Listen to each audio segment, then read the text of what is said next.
ನಮಸ್ಕಾರ. ಫೋಕಸ್ 18ಗೆ ಸ್ವಾಗತ. ನಾನು ಸೌಮ್ಯ ಮಳಲಿ. ಹಿಜಾಬ್ ಸಂಘರ್ಷ ಮೇಕೆದಾಟು.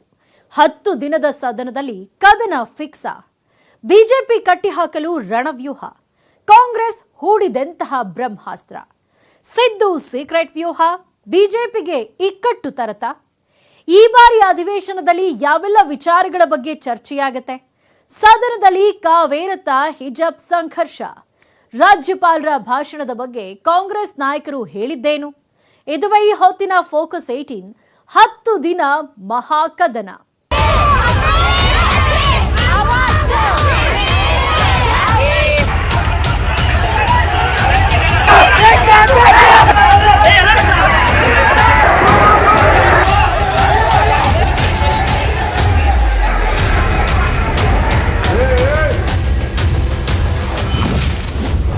ಹಿಜಾಬ್ ಸಂಘರ್ಷ ಮೇಕೆದಾಟು. 10 ದಿನದ ಸದನದಲ್ಲಿ ಕದನ ಫಿಕ್ಸ.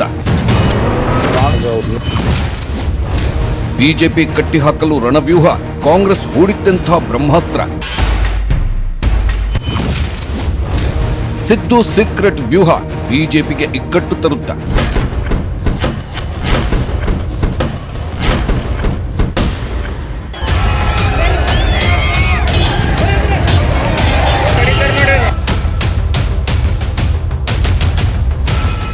ಹಿಜಾಬ್ ಕೇಸರಿ ಸಂಘರ್ಷ ಬೂದಿ ಮುಚ್ಚಿದ ಕೆಂಡದಂತಿರುವಾಗಲೇ ರಾಜ್ಯದಲ್ಲಿ 10 ದಿನಗಳ ವಿಧಾನಮಂಡಲ ಅಧಿವೇಶನ ನಡೆಯುತ್ತಿದೆ. ಫೆಬ್ರವರಿ 14ರಿಂದ 10 ದಿನಗಳ ಕಾಲ ಅಂದ್ರೆ ಫೆಬ್ರವರಿ 25ರವರೆಗೆ ಸದನ ಕದನ ನಡೆಯಲಿದೆ.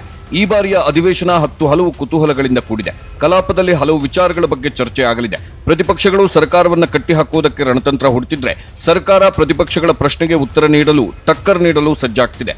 ಈ ಬಾರಿಯ ಅಧಿವೇಶನದಲ್ಲಿ ಪ್ರಮುಖವಾಗಿ ಹಿಜಾಬ್ ಕೇಸರಿ ಸಂಘರ್ಷ ಭುಗಿಲೇಳುವ ಸಾಧ್ಯತೆ ಇದೆ.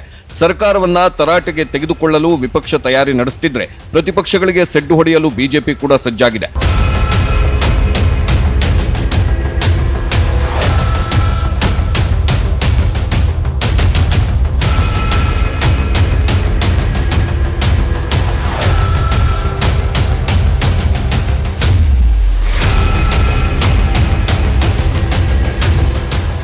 ಹಿಜಾಬ್ ಕೇಸರಿ ಸಂಘರ್ಷ 2 ಸದನಗಳಲ್ಲೂ ವಿವಾದದ ಕಿಡಿ ಹೊತ್ತಿಸುತ್ತ ನಾಯಕರ ವಾಕ್ಸಮರಕ್ಕೆ ಕಾರಣವಾಗುತ್ತಾ ಈಗಾಗಲೇ ಹಿಜಾಬ್ ವಿಚಾರದಲ್ಲಿ ಕಾಲೇಜುಗಳು ರಣಾಂಗಣವಾಗಿದ್ವು.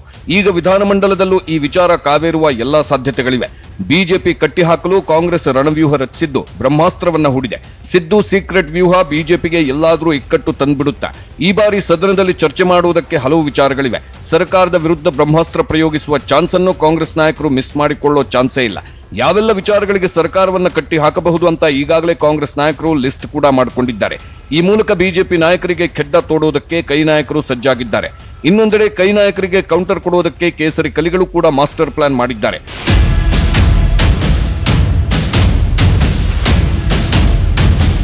ಹತ್ತು ದಿನಗಳ ಮೊದಲ ಅಧಿವೇಶನ ಸೋಮವಾರ ನಡೆಯಿತು.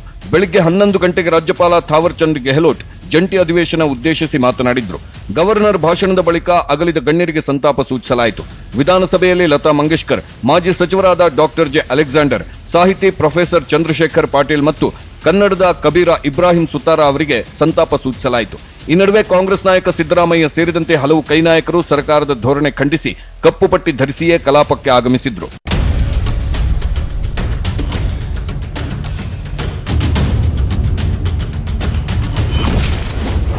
ಹಿಜಾಬ್ ಧರಿಸಿಯೇ ಬಂದ ಶಾಸಕಿ ಕನಿಜಾ ಫಾತಿಮಾ.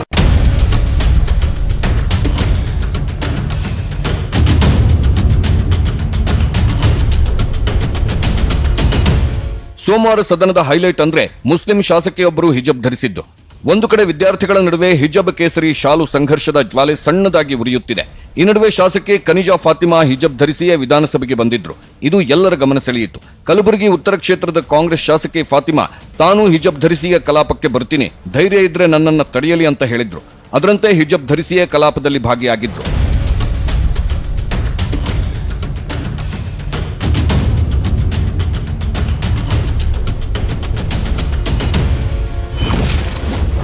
ಕೇಸರಿ ಶಾಲು ಧರಿಸಿ ಬಂದ ಪರಿಷತ್ ಸದಸ್ಯ ಮುಸ್ಲಿಂ ನಾಯಕಿ ಹಿಜಾಬ್ ಹಾಕಿಕೊಂಡು ಬಂದ್ರೆ ಬಿಜೆಪಿ ನಾಯಕ ಪರಿಷತ್ ಸದಸ್ಯ ಅರುಣ್ ಕುಮಾರ್ ಅವರಿಗೆ ಟಕ್ಕರ್ ಕೊಡುವಂತೆ ಕೇಸರಿ ಶಾಲು ಧರಿಸಿಕೊಂಡು ಬಂದಿದ್ರು.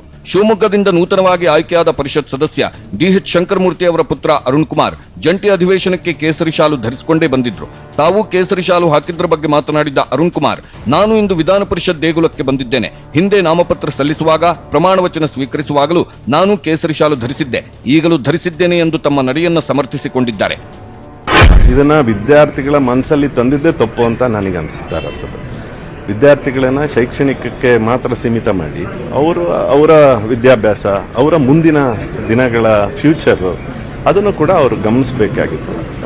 ಹಾಗಾಗಿ ಯಾರೂ ಇದನ್ನ ಶಿಕ್ಷಣಕ್ಕೆ ಇದನ್ನ ಸಂಬಂಧಪಟ್ಟಂತೆ, ಅವರ ಮುಂದಿನ ಫ್ಯೂಚರಿಗೆ ಸಂಬಂಧಪಟ್ಟಂತೆ ಇದನ್ನ ಯಾವುದೋ ನಿರ್ಧಾರಗಳನ್ನು ತಗೋಬಾರ್ದು. ಈ ಎಲ್ಲ ಬೆಳವಣಿಗೆಗಳನ್ನು ನೋಡಿದ್ರೆ ವಿದ್ಯಾಲಯಗಳಲ್ಲಿ ಹೊತ್ತಿಉರಿದ ಹಿಜಾಬ್ ಕೇಸರಿ ಶಾಲಿನ ಸಂಘರ್ಷ ಉಭಯ ಸದನಗಳಲ್ಲೂ ಕೂಡ ಹೊತ್ತಿಉರಿಯುತ್ತಾ ಅನ್ನೋ ದಟ್ಟ ಅನುಮಾನ ಕಾಡ್ತಿದೆ. ವಿದ್ಯಾರ್ಥಿಗಳಿಗೆ ಬುದ್ಧಿ ಹೇಳಬೇಕಾಗಿದ್ದ ಜನಪ್ರತಿನಿಧಿಗಳೇ ಇವತ್ತು ಸದನಕ್ಕೆ ತಮ್ಮ ಧರ್ಮವನ್ನು ಕೂಡ ಜೊತೆಯಲ್ಲೇ ತೆಗೆದುಕೊಂಡು ಬಂದಿದ್ದಾರೆ. ಇವರು ಹೇಗೆ ಯುವಜನತೆಗೆ ಮಾರ್ಗದರ್ಶಕರಾಗ್ತಾರೆ ಅಂತ ಸಾರ್ವಜನಿಕ ವಲಯದಲ್ಲಿ ಟೀಕೆ ವ್ಯಕ್ತವಾಗ್ತಿದೆ.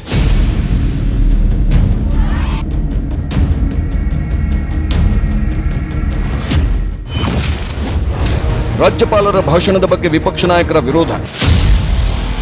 ಕಾಂಗ್ರೆಸ್ ನಾಯಕರು ಸರ್ಕಾರದ ಧೋರಣೆಯನ್ನ ಖಂಡಿಸಿ ಸದನಕ್ಕೆ ಕಪ್ಪು ಪಟ್ಟಿ ಧರಿಸಿಕೊಂಡು ಬಂದಿದ್ರು. ಈ ವಿಚಾರದ ಬಗ್ಗೆ ಪ್ರತಿಕ್ರಿಯಿಸಿದ ವಿಧಾನ ಪರಿಷತ್ ವಿಪಕ್ಷ ನಾಯಕ ಬಿಕೆ ಹರಿಪ್ರಸಾದ್, ಹೆಣ್ಣು ಮಕ್ಕಳ ಬಗ್ಗೆ ಸರ್ಕಾರ ನಡೆದುಕೊಂಡ ರೀತಿಗೆ ನಾವು ಸೈಲೆಂಟ್ ಆಗಿ ಕಪ್ಪು ಪಟ್ಟಿ ಧರಿಸಿ ಪ್ರತಿಭಟನೆ ಮಾಡುತ್ತಿದ್ದೇವೆ. ಈಶ್ವರಪ್ಪ ರಾಷ್ಟ್ರ ವಿರೋಧಿ ಹೇಳಿಕೆ ನೀಡಿದ್ದಾರೆ. ಕೆಂಪುಕೋಟೆಯಲ್ಲಿ ರಾಷ್ಟ್ರ ಧ್ವಜದ ವೇಳೆ ರೈತರ ಧ್ವಜವನ್ನ ಹಾಕಿದಾಗ ಅವರ ವಿರುದ್ಧ ಕೇಸ್ ಹಾಕಲಾಗಿತ್ತು. ಅದೇ ರೀತಿ ಈಶ್ವರಪ್ಪನವರ ಮೇಲೆ ಕೇಸ್ ಹಾಕಲಿ ಅಂತ ಹೇಳಿದ್ದಾರೆ. ಈಶ್ವರಪ್ಪ ಎಷ್ಟು ಆಕ್ಚುಲಿ ಅವ್ರ ಮೇಲೆ ಕ್ರಮ ತಗೋಬೇಕು, ಕ್ರಿಮಿನಲ್ ಕೇಸ್ ಹಾಕಬೇಕು ಅವ್ರ ಮೇಲೆ. ರಾಷ್ಟ್ರ ಕೆಂಪುಕೋಟೆ ಮೇಲೆ ಈ ರಾಷ್ಟ್ರಧ್ವಜ ಹಾರಾಡೋ ಕಡೆ ನಾವು ಇದನ್ನು ಹಾಕ್ತೀವಿ ಅಂತ ಹೇಳೋದು ಇದೆಯಲ್ಲ, ಅದು ದೇಶದ ಬಗ್ಗೆ ದೇಶಭಕ್ತಿ ಇರ್ತಕ್ಕಂಥವ್ರು ಮಾತನಾಡ್ತಕ್ಕಂಥ ಮಾತುಗಳಲ್ಲ. ಕಪ್ಪು ಪಟ್ಟಿ ಧರಿಸಿದ್ರ ಬಗ್ಗೆ ಮಾತನಾಡಿದ ಕೆಪಿಸಿಸಿ ಕಾರ್ಯಾಧ್ಯಕ್ಷ ಸಲೀಂ ಅಹಮದ್, ಕಪ್ಪು ಪಟ್ಟಿ ಧರಿಸಿ ಸೈಲೆಂಟ್ ಪ್ರೊಟೆಸ್ಟ್ ಮಾಡಿದ್ದೇವೆ. ಕಳೆದ 2 ತಿಂಗಳಿನಿಂದ ಗಲಾಟೆ ನಡೀತಿದೆ. ಸರ್ಕಾರ ನಿರ್ದಾಕ್ಷಿಣ್ಯವಾಗಿ ಕ್ರಮ ಕೈಗೊಳ್ಳಬೇಕಿತ್ತು, ಆದರೆ ಅಂತಹ ಪ್ರಯತ್ನ ಮಾಡಿಲ್ಲ ಅಂತ ಕಿಡಿಕಾರಿದ್ದಾರೆ. ನೇರವಾಗಿ ಈ ಎಲ್ಲ ಸಮಸ್ಯೆಗಳಿಗೆ ಸರ್ಕಾರ ಹೊಣೆ. ರಾಜ್ಯಪಾಲರ ಭಾಷಣದ ಬಗ್ಗೆ ಅಸಮಾಧಾನ ವ್ಯಕ್ತಪಡಿಸಿದ ವಿರೋಧ ಪಕ್ಷದ ನಾಯಕ ಸಿದ್ದರಾಮಯ್ಯ, ರಾಜ್ಯಪಾಲರಿಂದ ಸುಳ್ಳುಗಳನ್ನು ಹೇಳಿಸಿದ್ದಾರೆ. ಭಾಷಣದಲ್ಲಿ 116 ಪ್ಯಾರಾಗಳಿದ್ದು ಬಹುತೇಕ ಸುಳ್ಳುಗಳಿದ್ವು. ನಾಗರಿಕ ಸಮಾಜದ ಗೊತ್ತುಗುರಿಗಳು ಭಾಷಣದಲ್ಲಿ ಇರಲಿಲ್ಲ ಅಂತ ಟೀಕಿಸಿದ್ದಾರೆ. ರಾಜ್ಯಪಾಲರನ್ನು ದಾರಿ ತಪ್ಪಿಸಿ ಜನರನ್ನು ದಾರಿ ತಪ್ಪಿಸ್ತಕ್ಕಂಥ ಕೆಲಸವನ್ನು ಮಾಡಿದ್ದಾರೆ. ರಾಜ್ಯಪಾಲರ ಬಾಯಿ ಮೂಲಕ ಸುಳ್ಳುಗಳನ್ನು ಹೇಳಿಸಿದ್ದಾರೆ. ರಾಜ್ಯಪಾಲರ ಭಾಷಣದಲ್ಲಿ 116 ಪ್ಯಾರಾಗಳಿದ್ದಾವೆ. ಬಹುತೇಕ ಸುಳ್ಳುಗಳು, ಇನ್ನು ಕೆಲವು ಭರವಸೆಗಳು, ಇನ್ನು ಕೆಲವು ಹಳೆ ಪ್ರೋಗ್ರಾಮ್ಗಳನ್ನು ಹೇಳೋದು, ಇನ್ನು ಕೆಲವು ನಮ್ಮ ಪ್ರೋಗ್ರಾಮ್ಗಳಿಗೆ ಹೆಸರು ಬದಲಾವಣೆ ಮಾಡಿ ಹೇಳಿರ್ತಕ್ಕಂಥದ್ದು. ಸಾಮಾನ್ಯವಾಗಿ ರಾಜ್ಯಪಾಲರ ಭಾಷಣ ಅಂತಂದರೆ ಇಂದಿನ ವರ್ಷಗಳ ಸಾಧನೆ ಮತ್ತು ಮುಂದಿನ ವರ್ಷದ ಮುನ್ನೋಟ ಇರಬೇಕು ಸಾಮಾನ್ಯವಾಗಿ. ಮತ್ತು ಒಂದು ನಾಗರಿಕ ಸರ್ಕಾರ ಅಂತಂದಮೇಲೆ ಅದರ ಗೊತ್ತು ಗುರಿಗಳೇನು ಅಂತಕ್ಕಂಥದ್ದು ಸ್ಪಷ್ಟವಾಗಿರಬೇಕು. ಅವ್ಯಾವು ಕೂಡ ರಾಜ್ಯಪಾಲರ ಭಾಷಣದಲ್ಲಿ ಕಾಣಿಸಲ್ಲ.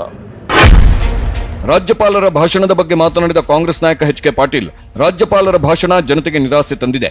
ರಾಜ್ಯಪಾಲರ ಭಾಷಣದಲ್ಲಿ ಏನಿರಬೇಕು ಅದಿಲ್ಲ. ಅಧಿಕಾರಿಗಳು ಕೊಟ್ಟಿದ್ದನ್ನ ಕಟ್ ಅಂಡ್ ಪೇಸ್ಟ್ ಮಾಡಿದ್ದಾರಷ್ಟೇ ಅಂತ ಅಸಮಾಧಾನ ವ್ಯಕ್ತಪಡಿಸಿದ್ದಾರೆ.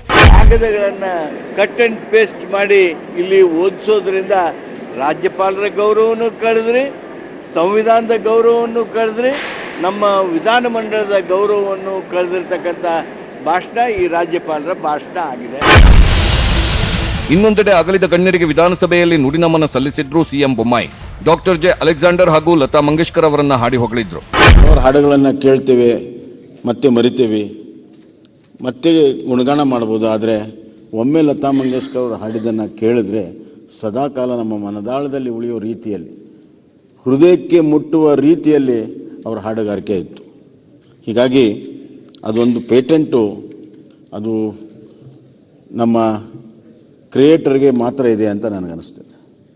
ಆ ದೇವರಿಗೆ ಮಾತ್ರ ಆ ಪೇಟೆಂಟ್ ಇದೆ. ಬಹುತೇಕವಾಗಿ ಇನ್ನೊಬ್ಬ ಲತಾ ಮಂಗೇಶ್ಕರ್ ಹುಟ್ಟುವುದು ಕಷ್ಟ ಸಾಧ್ಯ. ಹುಟ್ಟಿ ಬರಲಿ ಅಂತ ಅಪೇಕ್ಷೆ ಮಾಡ್ತೀನಿ.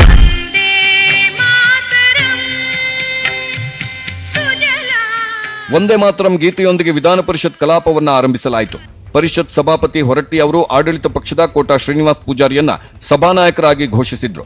ವಿಧಾನ ಪರಿಷತ್ನಲ್ಲೂ ಅಗಲಿದ ಗಣ್ಯರಿಗೆ ಸಂತಾಪ ಸೂಚಿಸಲಾಯಿತು. ಪರಿಷತ್ನಲ್ಲೂ ಕೂಡ ಕಾಂಗ್ರೆಸ್ ಸದಸ್ಯರು ಕಪ್ಪು ಪಟ್ಟಿ ಧರಿಸಿ ಸದನಕ್ಕೆ ಹಾಜರಾದರು.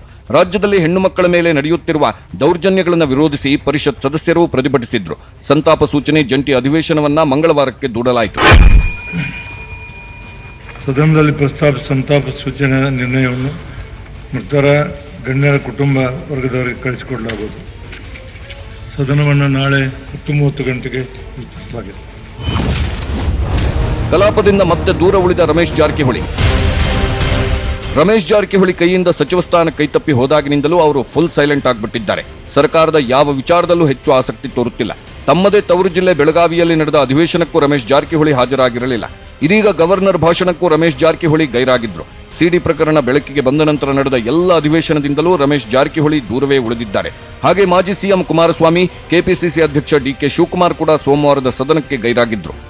ಹಿಜಬ್ ಕೇಸರಿ ವಸ್ತ್ರ ವಿವಾದ, ಬಿಟ್ಕಾಯಿನ್ ಹಗರಣ, ಗುತ್ತಿಗೆ ಕಾಮಗಾರಿಯಲ್ಲಿ 40% ಕಮಿಷನ್ ಆರೋಪ, ಕೊರೋನಾದಿಂದ ಸಾವಿಗೀಡಾದ ಕುಟುಂಬಗಳಿಗೆ ಪರಿಹಾರ ನೀಡುವಿಕೆಯಲ್ಲಿ ವಿಳಂಬ, ಮೇಕೆದಾಟು, ಮಹದಾಯಿ ಯೋಜನೆ ಜಾರಿ ಸೇರಿದಂತೆ ಹಲವು ವಿಚಾರಗಳ ಬಗ್ಗೆ ಕಲಾಪದಲ್ಲಿ ಬಿಸಿ ಬಿಸಿ ಚರ್ಚೆ ಆಗುವ ಸಾಧ್ಯತೆ ಇದೆ.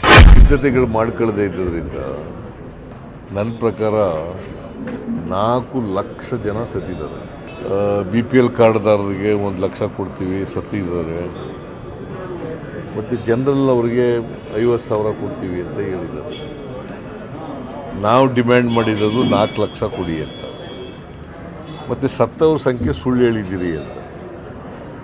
4 ಜನ ಸತ್ತಿದ್ದಾರೆ, 4 ಲಕ್ಷ ಕೊಡಬೇಕು ಕನಿಷ್ಠ ಅಂಥೇಳಿ ವಿಧಾನಸಭೆ ಒಳಗಡೆ ಪ್ರಸ್ತಾಪ ಮಾಡಿದ್ದು, ಹೊರಗಡೆನೂ ಪ್ರಸ್ತಾಪ ಮಾಡಿದ್ದು, ಹೋರಾಟ ಮಾಡಿದ್ರು, ಸುಳ್ಳುಗಳು ಹೇಳಿದ್ರು. ನಿಮ್ಗೆ ಗೊತ್ತಿದೆ, ಚಾಮರಾಜನಗರ ಆಸ್ಪತ್ರೆಯಲ್ಲಿ ಆಕ್ಸಿಜನ್ ಇದೆ, ಸತ್ತೋದವ್ರಿಗೆ ಹೆಂಗೆ ಸುಳ್ಳು ಹೇಳಿದ್ರು ಮಂತ್ರಿಗಳು ಅಂತೇಳಿ. ಸದನದಲ್ಲಿ ಸದ್ದು ಮಾಡುತ್ತಾ ಹಿಜಬ್ ಸಂಘರ್ಷ, ಸದನದಲ್ಲಿ ಧರ್ಮಕದನ ಕಾವೇರುತ್ತಾ ಕೇವಲ ರಾಜ್ಯದಲ್ಲಿ ಮಾತ್ರವಲ್ಲ, ಅಂತಾರಾಷ್ಟ್ರೀಯ ಮಟ್ಟದಲ್ಲಿ ಸದ್ದು ಮಾಡಿದೆ ಕಾಲೇಜು ವಿದ್ಯಾರ್ಥಿಗಳ ಹಿಜಬ್ ಕೇಸರಿ ಸಂಘರ್ಷ.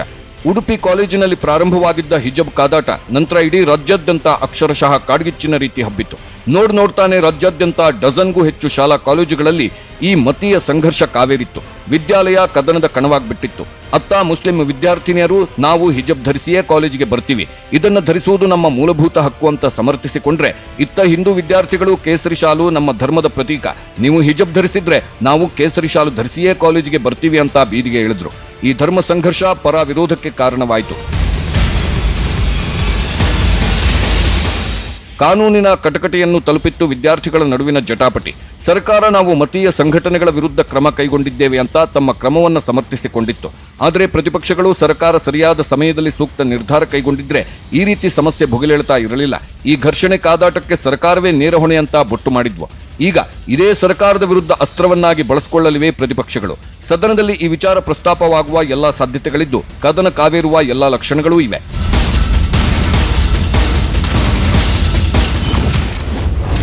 ಮೇಕೆದಾಟು ಪಾದಯಾತ್ರೆ ಸರ್ಕಾರಕ್ಕೆ ಬಿಸಿತುಪ್ಪವಾಗುತ್ತೆ. ಈ ಅಧಿವೇಶನದಲ್ಲಿ ಚರ್ಚೆಯಾಗುವ ಮತ್ತೊಂದು ಪ್ರಮುಖವಾದ ವಿಚಾರ ಅಂದ್ರೆ ಅದುವೇ ಮೇಕೆದಾಟು ಪಾದಯಾತ್ರೆ. ಕಾವೇರಿ ತೀರ ಪ್ರದೇಶದ ಜನರಿಗೆ ಕಾವೇರಿ ನೀರನ್ನ ಕೊಡಿಸಿಯೇ ತೀರುತ್ತೇವೆ ಎಂದು ಕಾಂಗ್ರೆಸ್ ನಾಯಕರು ಜನವರಿ ತಿಂಗಳಿನಲ್ಲಿ ಪಾದಯಾತ್ರೆ ಕೈಗೊಂಡಿದ್ರು. ಸರ್ಕಾರದ ವಿರೋಧದ ನಡುವೆಯೂ ಕಾಂಗ್ರೆಸ್ ನಾಯಕರು ಅಖಾಡಕ್ಕೆ ಧುಮುಕಿ ಕನಕಪುರದಿಂದ ಪ್ರಾರಂಭವಾಗಿದ್ದ ಪಾದಯಾತ್ರೆಗೆ ಸರ್ಕಾರ ರಾಮನಗರದಲ್ಲಿಯೇ ಬ್ರೇಕ್ ಹಾಕ್ತು. ಈ ಮೂಲಕ 11 ದಿನಗಳ ಪಾದಯಾತ್ರೆ 5ನೇ ದಿನಕ್ಕೆ ಅಂತ್ಯವಾಯಿತು. ಸರ್ಕಾರದ ಈ ಕ್ರಮವನ್ನ ಸಿದ್ದರಾಮಯ್ಯ, ಡಿಕೆಶಿ ವಿರೋಧಿಸಿದ್ರು. ಕೊರೋನಾ ನೆಪವೊಡ್ಡಿ ಸರ್ಕಾರ ನಮ್ಮ ಹಕ್ಕನ್ನ ಕಸಿದುಕೊಳ್ಳುತ್ತಿದೆ, ನಮ್ಮ ಸ್ವಾತಂತ್ರ್ಯವನ್ನ ಹತ್ತಿಕ್ತಿದೆ ಅಂತ ಕಿಡಿಕಾರಿದ್ರು. ಕಾಂಗ್ರೆಸ್ ಮೇಕೆದಾಟು ಪಾದಯಾತ್ರೆಗೆ ತಾತ್ಕಾಲಿಕ ಬ್ರೇಕ್ ಹಾಕಿದ್ದು, ರಾಮನಗರದಿಂದಲೇ ಮತ್ತೆ ಪಾದಯಾತ್ರೆಯ ರಣಕಹಳೆ ಮೊಳಗಿಸಲು ಸಜ್ಜಾಗಿದೆ. ಕಾಂಗ್ರೆಸ್ ಮೇಕೆದಾಟು ಪಾದಯಾತ್ರೆಗೆ ಸರ್ಕಾರ ಬ್ರೇಕ್ ಹಾಕಿದ ವಿಚಾರವನ್ನ ಕಾಂಗ್ರೆಸ್ ನಾಯಕರು ಪ್ರಮುಖ ಅಸ್ತ್ರವನ್ನಾಗಿ ಬಳಸಿಕೊಳ್ಳಲಿದ್ದಾರೆ. ಬಿಜೆಪಿ ನಾಯಕರು ಕೊರೋನಾ ಕಾರಣ ನೀಡಿದ್ರೆ ಕಾಂಗ್ರೆಸ್ ನಾಯಕರು ಕೊರೋನಾವನ್ನೇ ಕುಂಟು ನೆಪ ಮಾಡಿಕೊಂಡು ನಮ್ಮ ಮೇಲೆ ದಬ್ಬಾಳಿಕೆ ಮಾಡಿದ್ದೀರಾ ಅಂತ ಸರ್ಕಾರದ ವಿರುದ್ಧ ವಾಕ್ಸಮರ ನಡೆಸುವ ಸಾಧ್ಯತೆ ಇದೆ. ಈ ವಿಚಾರಗಳ ಜೊತೆಗೆ ಇನ್ನೂ ಹಲವು ವಿಚಾರಗಳನ್ನು ಕಾಂಗ್ರೆಸ್ ಕೆದಕುವ ಚಾನ್ಸಸ್ ಇದೆ. ಇದಕ್ಕಾಗಿಯೇ ಸಿದ್ದು ಸೀಕ್ರೆಟ್ ವ್ಯೂಹವೊಂದನ್ನು ರಚಿಸಿದ್ದಾರೆ. ಸರ್ಕಾರವನ್ನ ಹೇಗೆ ಇಕ್ಕಟ್ಟಿಗೆ ಸಿಲುಕಿಸಬೇಕೆಂದು ಮಾಸ್ಟರ್ ಪ್ಲಾನ್ ಮಾಡುತ್ತಿದ್ದಾರೆ. ಬೆಳಗಾವಿ ಕಲಾಪದಲ್ಲಿ ಮತಾಂತರ ನಿಷೇಧ ವಿಧೇಯಕ ಮಂಡನೆಯಾಗಿದ್ರೂ ಅಂಗೀಕಾರವಾಗಿಲ್ಲ. ಹಾಗಾದ್ರೆ ಈ ಬಾರಿ ಅಧಿವೇಶನದಲ್ಲಿ ಈ ವಿಧೇಯಕ ಪಾಸ್ ಆಗತ್ತಾ? ಈ ವಿಚಾರದಲ್ಲಿ ಸರ್ಕಾರದ ಮುಂದಿರೋ ಸವಾಲುಗಳೇನು? ಈ ಬಗ್ಗೆ ಹೇಳ್ತೀವಿ ಚಿಕ್ಕ ಬ್ರೇಕ್ನ ನಂತರ.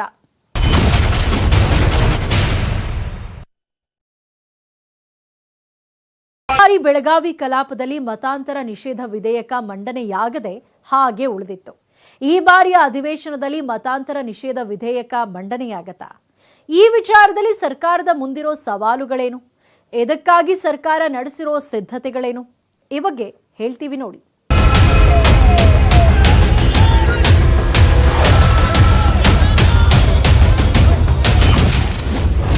ಮತಾಂತರ ನಿಷೇಧ ವಿಧೇಯಕ ಮಂಡನೆಯಾಗುತ್ತಾ? ಬೆಳಗಾವಿ ಅಧಿವೇಶನದಲ್ಲಿ ಬಹಳ ಚರ್ಚೆ ಹುಟ್ಟು ಹಾಕಿದ್ದ ವಿಚಾರ, ಪರ ವಿರೋಧಕ್ಕೆ ಸಾಕ್ಷಿಯಾಗಿದ್ದ ವಿಚಾರ ಅಂದ್ರೆ ಅದು ಮತಾಂತರ ನಿಷೇಧ ವಿಧೇಯಕ.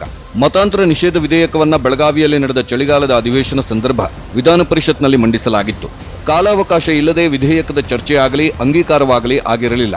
ಇದೀಗ ಈ ಬಾರಿಯ ಅಧಿವೇಶನದ ಸಂದರ್ಭದಲ್ಲಿ ವಿಧೇಯಕ ಮತ್ತೆ ಮಂಡನೆ ಆಗುತ್ತಾ ಎಂಬುದು ಕುತೂಹಲಕ್ಕೆ ಕಾರಣವಾಗಿದೆ. ಬೆಳಗಾವಿ ಅಧಿವೇಶನದಲ್ಲಿ ಮಂಡನೆಯಾಗಿದ್ದರೂ ಸದನದ ಒಪ್ಪಿಗೆ ಪಡೆಯಲು ಆಗಿರಲಿಲ್ಲ. ಈಗ ಮತಾಂತರ ನಿಷೇಧ ವಿಧೇಯಕವನ್ನ ಮತ್ತೆ ಮಂಡಿಸಿದ್ರೆ ಖಂಡಿತ ನಾಯಕರ ನಡುವೆ ವಾಗ್ವಾದಕ್ಕೆ ವೇದಿಕೆ ಆಗುತ್ತೆ. ಕಾಂಗ್ರೆಸ್ ಈ ಮೊದಲಿನಿಂದಲೂ ಮತಾಂತರ ನಿಷೇಧ ಕಾಯ್ದೆಯನ್ನ ವಿರೋಧಿಸ್ತಾ ಬಂದಿದೆ. ಬೆಳಗಾವಿ ಅಧಿವೇಶನದಲ್ಲೂ ಈ ವಿಧೇಯಕ ಮಂಡನೆಗೆ ಒಪ್ಪಿರಲಿಲ್ಲ. ಹೀಗಾಗಿ ಈ ಬಾರಿ ಮತಾಂತರ ನಿಷೇಧ ಕಾಯ್ದೆಯನ್ನ ಪಾಸ್ ಮಾಡಲೇಬೇಕು ಅಂತ ಸರ್ಕಾರ ಪಟ್ಟು ಹಿಡಿದು ಕುಳಿತಿದೆ. ಅದಕ್ಕಾಗಿ ಎಲ್ಲಾ ರೀತಿಯಲ್ಲೂ ಸಿದ್ಧತೆ ಮಾಡಿಕೊಳ್ಳುತ್ತಿದೆ.